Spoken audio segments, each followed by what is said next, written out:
राधे राधे। कभी तुम्हारे साथ ऐसा हुआ है कि तुम्हारे जीवन में हर तरफ सिर्फ फेलियर्स ही फेलियर्स नजर आ रहे हैं एंड तुम जीवन को लेकर कंफ्यूज्ड हो रहे हो? अगर हाँ, तो ये वीडियो तुम्हारे लिए है। अर्जुन के साथ भी अभी कुछ ऐसा ही हो रहा है और श्री कृष्ण उसे समझा रहे हैं कि अब इससे आगे कैसे बढ़ना है। श्लोक 23 से 27 में कैसे, लेट्स डिकोड दिस। श्लोक 23 में श्री कृष्ण कह रहे हैं, नैनन छिद्यन्ति शस्त्राणि नैन दहति पावक न छेन क्लदेयन्तो यपो न शोष्यति मारुतः।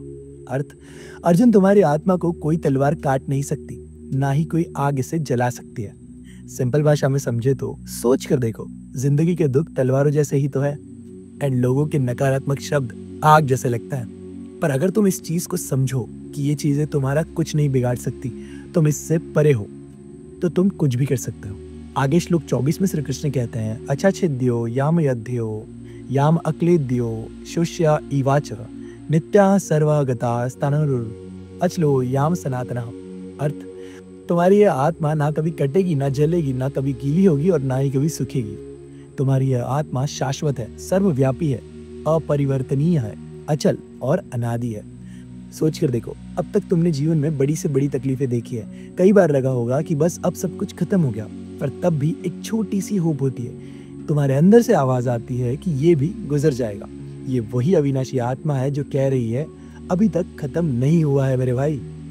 आगे श्लोक 25 में श्री कृष्ण कहता है, आत्मा दिखती नहीं है, सोच में भी समझ नहीं आती और कभी बदलती नहीं है। तो एक ऐसी आत्मा के लिए शोक प्रकट करना चाहिए? नहीं।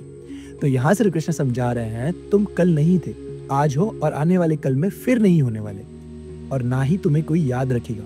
तो किस बात का शोक कर रहे हो?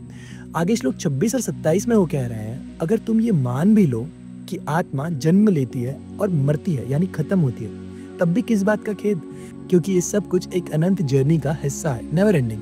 जो जन्म लेता है उसकी मृत्यु निश्चित है और मृत्यु के पश्चात पुनर्जन्म भी अवश्य भावी है। अतः तुम्हें अपरिहार्य यानी कि अनिश्चित चीजों के लिए शोक नहीं करना चाहिए।